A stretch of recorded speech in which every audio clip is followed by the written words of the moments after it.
La ilaha illallah.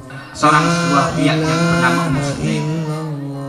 Ummu Sulaim adalah sosok wanita yang amat sangat luar biasa. Apa di antara keistimewaannya? Satu, ketika dakwah Nabi Muhammad SAW sampai ke kota Madinah yang saat itu diwakili oleh seorang sahabat bernama Mus'ab bin Umair, maka Ummu Sulaim bagian pertama yang kemudian menerima dakwah tersebut. Kemudian dia pulang sampaikan dakwah itu kepada anak-anaknya, wahai Anas, wahai Bara, ini syariat Islam yang akan menyelamatkan dunia dan akhirat kita. Dengan keislamannya dirinya dirahmati Allah Subhanahu wa taala. Dia menerima hal yang amat sangat pahit. Kenapa? Karena ternyata sang suami tidak juga Islam. Akhirnya kemudian terjadi keributan dan qadarullah ketika sang suami pergi dari rumah ketemu dengan musuhnya dan akhirnya kemudian dibunuh. Akhirnya statusnya sebagai janda.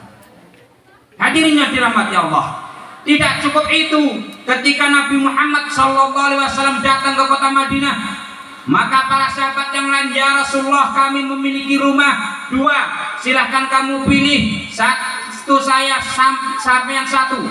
Ya Rasulullah, saya punya ini, saya berikan kepada sampean. Tetapi Ummu Sulaim tidak memiliki apa-apa yang kemudian bisa diberikan kepada Rasulullah kecuali putra. Maka beliau kemudian mengatakan, ya Rasulullah, ini saya punya dua putra, satu bernama Anas bin Malik dan yang satu bernama Bara bin Malik. Anas ini silahkan kau pakai, jadikan sebagai pembantumu, apapun yang kamu butuhkan silahkan gunakan putra saya yang bernama Anas bin Malik. Maka dirindang yang dirahmati Allah Subhanahu wa taala, saat itu kemudian Anas bin Malik menjadi pembantu dari Rasulullah SAW. Kenapa demikian? Karena Ummu Sulaim memiliki karakter yang amat sangat luar biasa, memberikan apa yang dia punya dalam rangka untuk membantu perjuangan Nabi Muhammad SAW. Apakah cukup itu hadirin yang dirahmati Allah Subhanahu wa taala? Perhatikan para santriwati, ketika beliau menjadi janda, maka datang seorang yang kaya raya bernama Abu Talhah. Dia datang kepada Ummu Sulaim, "Wahai Ummu Sulaim, engkau janda, saya ingin melamarmu." Apa kata Ummu Sulaim? Tidak mau menerima. Berkali-kali kemudian dilamar, ternyata tidak terima. Akhirnya kemudian situ terjadi diskusi, sebabnya apa engkau kemudian tidak menerimaku? Apakah saya kurang kaya? Bukankah aku ini termasuk salah seorang kaya? Apakah aku ini kurang ganteng? Aku ini pun juga termasuk salah satu orang yang ganteng. Saya pun juga memiliki derajat yang tinggi di hadapan orang-orang Quraisy, di hadapan orang-orang kota Madinah. Apa yang menghalangimu sehingga kemudian kau menolak lamaranku? Apa yang dikatakan Muslim? Hadirnya dirahmati Allah, karena engkau masih seorang musyrik. Engkau belum beriman kepada Allah, engkau belum beriman kepada Rasulullah, engkau belum menerima Al-Quranul Karim. Maka jika kau masuk Islam, maka keislamanmu inilah sebagai mahar bagiku. Masya Allah, hadirin yang dirahmati Allah. Akhirnya kemudian Ummu Sulaim menikah dengan Abu Talhah dengan mahar kalimat syahadat.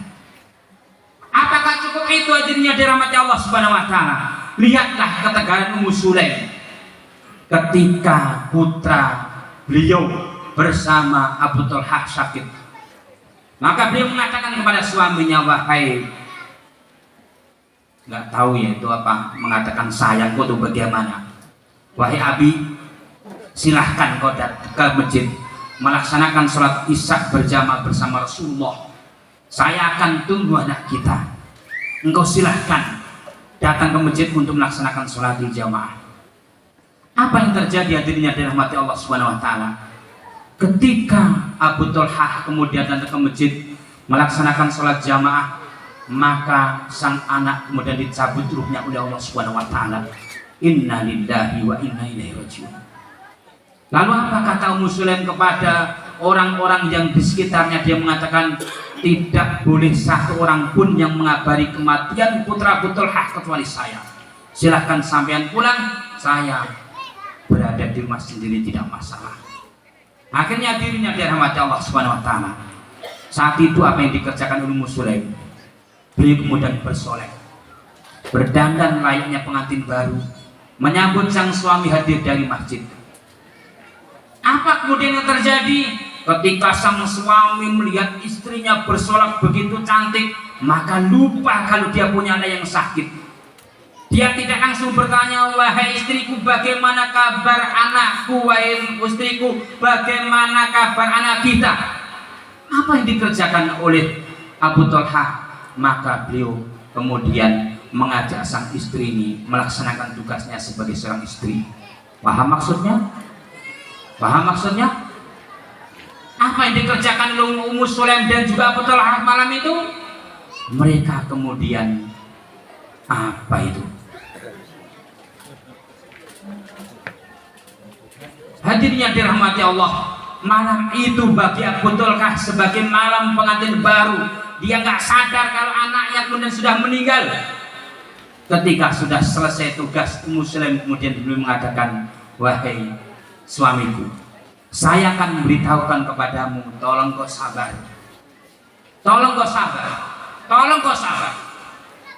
Akhirnya kemudian sang suami mengatakan, Abah, ada apa dindaku? Mengapa kau kemudian menyabarkan diriku sementara kabar pun juga belum kau sampaikan kepada diriku? Kemudian sang Sulaim mengatakan, putra kita telah meninggal. Inna lillahi wa inna ilaihi rajiun. Seorang wanita bernama Ummu Sulaim, saat putranya meninggal sempat-sempatnya melayani sang suami. Kenapa?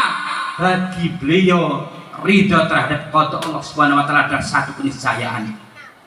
Anak adalah titipan dari Allah dan Allah Subhanahu wa taala telah mengambil titipan itu, maka tidak ada kesedihan bagi diri beliau.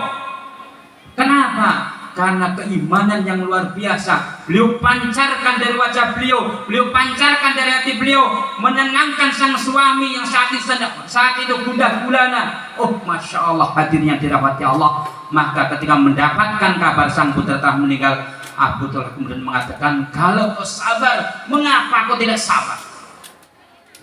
Hadirnya dirahmati Allah Subhanahu wa taala. Maka kejadian itu kemudian dilaporkan kepada Rasulullah, ya Rasulullah, tadi malam putraku meninggal, tetapi Ummu Sulaim masih sempat-sempatnya melayani diriku. Maka kemudian Rasul mengatakan, jika dari hubungan tadi malam Allah Subhanahu wa taala mentakdirkan itu sebagai anak, maka anak itu akan menjadi orang yang amat sangat alim dan orang yang amat sangat jamil ataupun wasim ataupun ganteng. Dan ternyata masya Allah, kemudian anak yang lahir dari pergaulan malam itu menjadi anak yang alim dan juga anak yang ganteng di kota Madinah.